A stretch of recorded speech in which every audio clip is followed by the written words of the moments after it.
ರಾಯಚೂರಿನ ಜಿಲ್ಲಾಡಳಿತದಿಂದ ಬಸವ ಜಯಂತ್ಯೋತ್ಸವ ಸಮಾನತೆಯ ತತ್ವದ ಪ್ರತಿಪಾದಕ ಬಸವಣ್ಣ ಶಾಸಕ ಡಾ ಶಿವರಾಜ್ ಪಾಟೀಲ್ ರಾಯಚೂರು ಏಪ್ರಿಲ್ 20 ಸಮಾನತೆಯ ತತ್ವವನ್ನು ಪ್ರತಿಪಾದಿಸಿದ ಕೀರ್ತಿ ಬಸವಣ್ಣ ಅವರದ್ದು.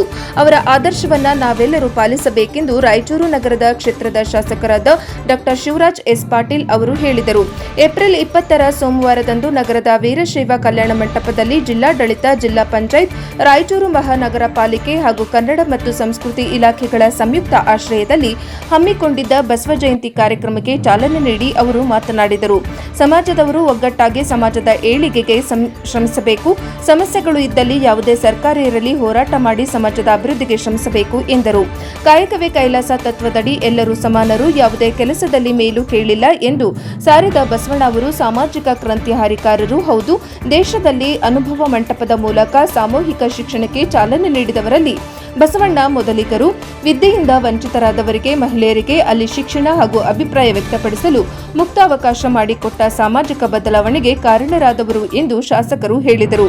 ಏಪ್ರಿಲ್ 22ರಂದು ರಾಯಚೂರಿನಲ್ಲಿ ಸಮಾಜದ ಕಲ್ಯಾಣ ಮಂಟಪ ನಿರ್ಮಾಣಕ್ಕಾಗಿ 10 ಕೋಟಿ ರು ವೆಚ್ಚದ ಕಲ್ಯಾಣ ಮಂಟಪದ ಭೂಮಿ ಪೂಜೆ ಕಾರ್ಯಕ್ರಮ ಹಮ್ಮಿಕೊಳ್ಳಲಾಗಿದೆ. ಸಮಾಜದವರು ಹೆಚ್ಚಿನ ಸಂಖ್ಯೆಯಲ್ಲಿ ಭಾಗಿಯಾಗಬೇಕೆಂದು ತಿಳಿಸಿದರು. ಈ ಸಂದರ್ಭದಲ್ಲಿ ಕೃಷಿ ಉತ್ಪನ್ನ ಮಾರುಕಟ್ಟೆ ಸಮಿತಿ ಅಧ್ಯಕ್ಷರಾದ ಮಲ್ಲಿಕಾರ್ಜುನ ಗೌಡ, ಜಿಲ್ಲಾ ಪಂಚಾಯತ್ ಉಪ ಕಾರ್ಯದರ್ಶಿ ಹಾಲಸಿದ್ದಪ್ಪ ಪೂಜಾರಿ, ರಾಯಚೂರು ತಹಶೀಲ್ದಾರ್ ಸುರೇಶ್ ವರ್ಮಾ, ರಾಯಚೂರು ಮಹಾನಗರ ಪಾಲಿಕೆಯ ಕಂದಾಯ ವಿಭಾಗದ ಉಪ ಆಯುಕ್ತ ಶರಣಪ್ಪ, ಜಿಲ್ಲಾ ವೀರಶೈವ ಲಿಂಗಾಯತ ಸಮಾಜದ ಅಧ್ಯಕ್ಷರಾದ ಶರಣ ಭೂಪಾಲ ನಾಡಗೌಡ, ಬಸವ ಕೇಂದ್ರ ಅಧ್ಯಕ್ಷ ರಾಚನಗೌಡ ಕೋಳೂರು, ಅಖಿಲ ಭಾರತ ವೀರಶೈವ ಲಿಂಗಾಯತ ಸಮಾಜದ ಅಧ್ಯಕ್ಷ ಚಂದ್ರಶೇಖರ್ ಪಾಟೀಲ್, ಜಾಗೃತಿ ಲಿಂಗಾಯತ ಮಹಾಸಭಾದ ಅಧ್ಯಕ್ಷ ಜೆ ಬಸವರಾಜ್ ಸೇರಿದಂತೆ ವಿವಿಧ ಇಲಾಖೆಯ ಅಧಿಕಾರಿಗಳು, ಸಿಬ್ಬಂದಿಗಳು ಹಾಗೂ ಸಮಾಜದ ಮುಖಂಡರು ಉಪಸ್ಥಿತರಿದ್ದರು. ವರದಿ ಗಾರ್ಲದಿನ್ನಿ ವೀರನಗೌಡ, NKSTV4.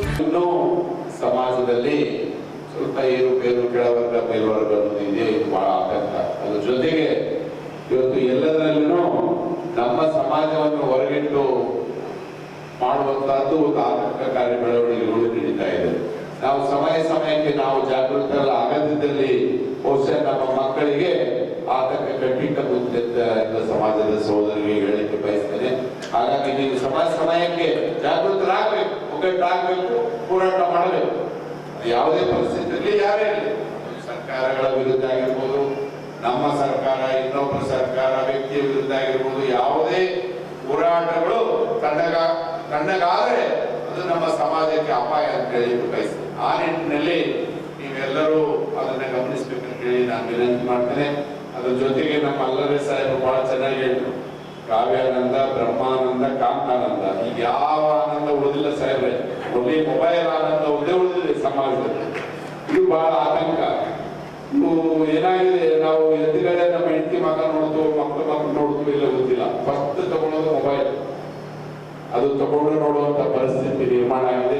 ಇದು ಬಹಳ ಆತಂಕಕಾರಿ. ನಾವು ನಮ್ಮ ಮಕ್ಕಳಿಗೆ ಅದರ ವಿರುದ್ಧ ಬುದ್ಧಿ ಹೇಳಿದಾಗ ಮಾತ್ರ ಅವರು ಒಂದು ಒಳ್ಳೆಯ ವ್ಯಕ್ತಿಯಾಗಿ ಸಮಾಜದಲ್ಲಿ ಬೆಳೆಯಲಿಕ್ಕೆ ಸಾಧ್ಯ. ಯಾಕಂದ್ರೆ ಇವತ್ತು ಮೊಬೈಲ್ ಬಹುಶಃ ಜಗತ್ತಿನಲ್ಲಿ ಅತಿ ಹೆಚ್ಚು ಯಾರಾದರೂ ಬಳಕೆ ಮಾಡಿದ್ರೆ ಅದು ನಮ್ಮ ಭಾರತೀಯರು ಅಂತ ಹೇಳಲಿಕ್ಕೆ ಬಯಸ್ತೇವೆ.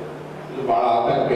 ಇವತ್ತು ನಾವು ಮಾಡುವಂತ ಕೆಲಸದಲ್ಲಿ, ಕಾಯಕದಲ್ಲಿ 2 ತಾಸು ಕಾಯಕ ಇದ್ರೆ ಉಳಿದ 8 ತಾಸು ಮೊಬೈಲ್ ಇರ್ತದೆ ಕೈಯಲ್ಲಿ, ಆನ್ಲೈನ್ ನಲ್ಲಿ ಇರ್ತಾರೆ ಜನ.